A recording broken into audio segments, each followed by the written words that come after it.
Hello, welcome to my first video, and this video is going to be how to set a track up for volume gains so that you've got a reference volume to work off, and we'll get straight into it because I hate videos that go on and on and on to bore the shit out of you.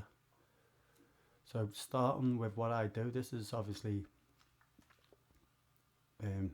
just set for me. You don't have to do it, but it's worked for me. So I basically do a mastering channel because when I first started producing, when I finished the track and then I'd master it, there was loads of things that I couldn't hear, and basically it brought out all the discrepancies in the track. So now I just put a mastering chain on just so I can hear what it's sort of going to finish like when it's finished. It doesn't take anything away from mastering. You can still take them off and send them off to somebody to master your track properly, but it works for me because it's a very close reference to how it's going to sound when it's finished. So the first thing to do is master channel. This is just a new template, by the way. I've just put a mic on the end, that's it really. So the master channel, straight to an EQ8. We just want to cut that and take the frequency down to about 20. And then we just click that number 8, and we'll just leave it there around 18 Hertz. Next, mastering channel again. We'll just use stock plugins because, to be honest, I don't really hear the difference, but that's for another video. Multiband dynamics, and we'll just leave that as is. Once again, now this is where you can you can use kilohertz, losis, wave shell, fab filter. You can use what you want, but for this video we're going to use stock plugins because that's what pretty much everyone has. So one compressor, again don't touch. Two compressor, again don't touch. Now Ableton's glue compressor, arguably the best plugin that they have in my opinion. Straight in with that. So don't touch any of these, this is just your mastering chain, and then we'll finish off with a limiter. Okay, so that's your mastering chain that I start every single track with, and we don't touch that at this present moment apart from the EQ.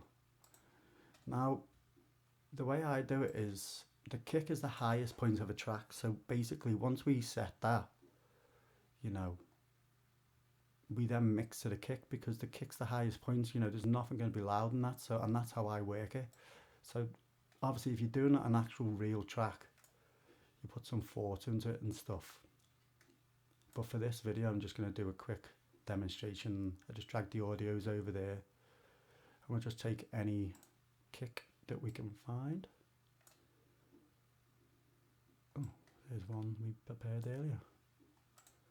So bass drum, kick drum, this is obviously the first track. We'll just go into this because they're never bloody set. So on this sample, we're just going to warp it, put some points in, loop it, and then quarter beat for the grid. This is literally just setting the kick so it plays beep beep like in a 4/4 beat.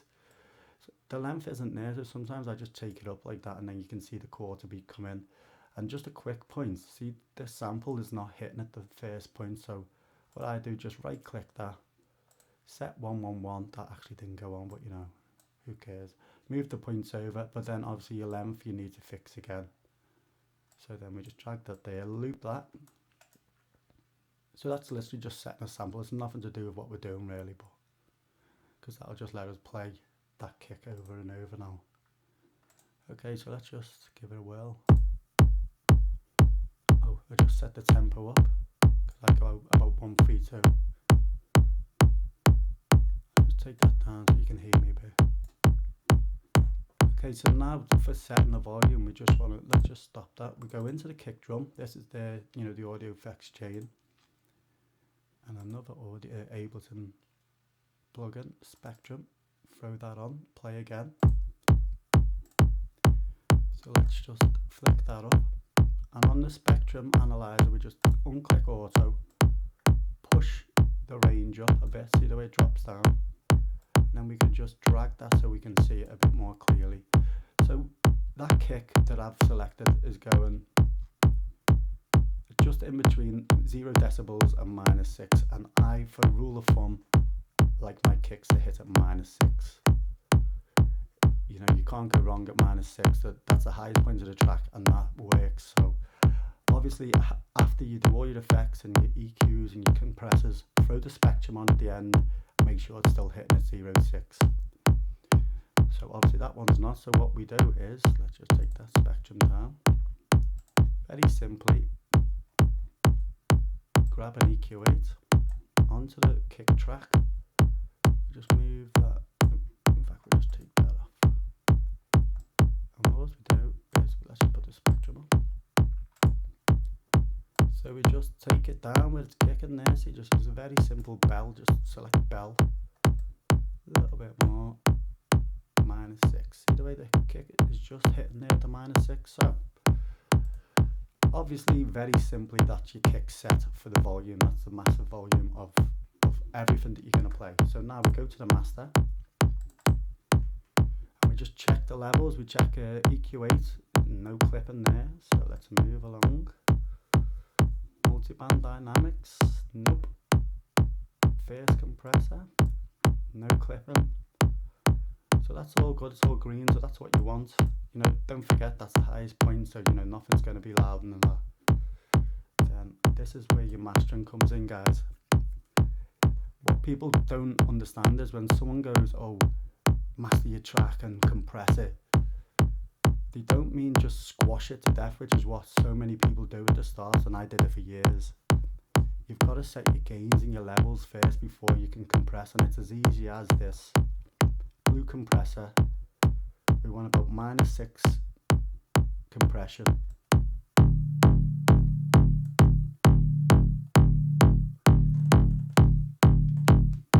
That's just my microphone, so let me just fix that in a minute.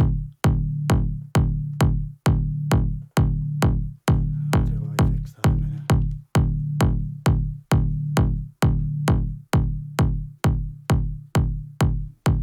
Sorry, the microphone's picking up the kick a little bit. But you know, you can sort of see, let's just stop that. You could see there, obviously in the mastering channel, you take up the makeup and we've got -6 of compression. Now that's it, that's the tracks now mastered. If I exported that track now, it would be loud and, you know, mastered basically in a nutshell. And you know, just a quick point on mixing.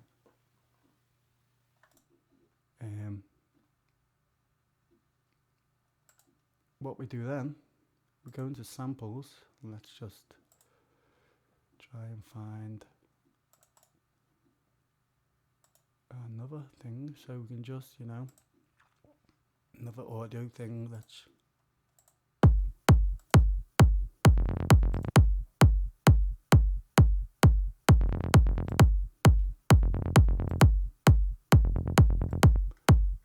so we just take in a little bass. Now this is your bass now, obviously, you know, you can go well more into detail on it, but let's play. So you can obviously hear that's very loud now, so, and we know the kick is the loudest point. So we just take it down, guys.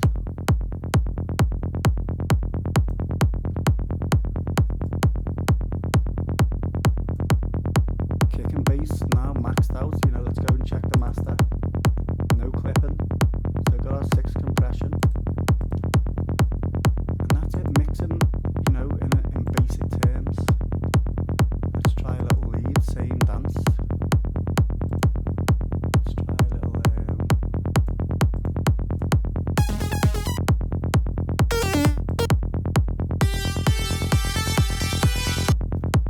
okay, same again.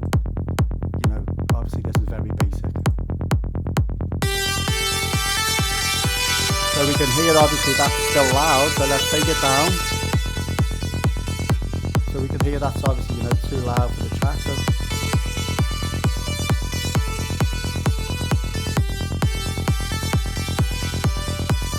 and that's it, that's mixing in a nutshell.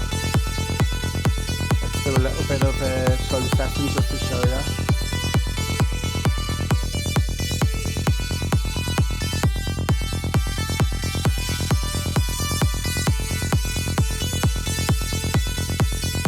that.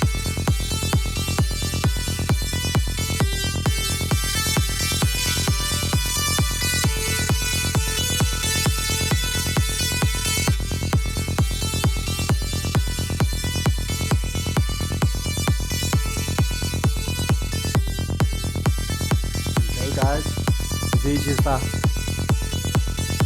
Do that every time and you won't have any problems with having your track mastered.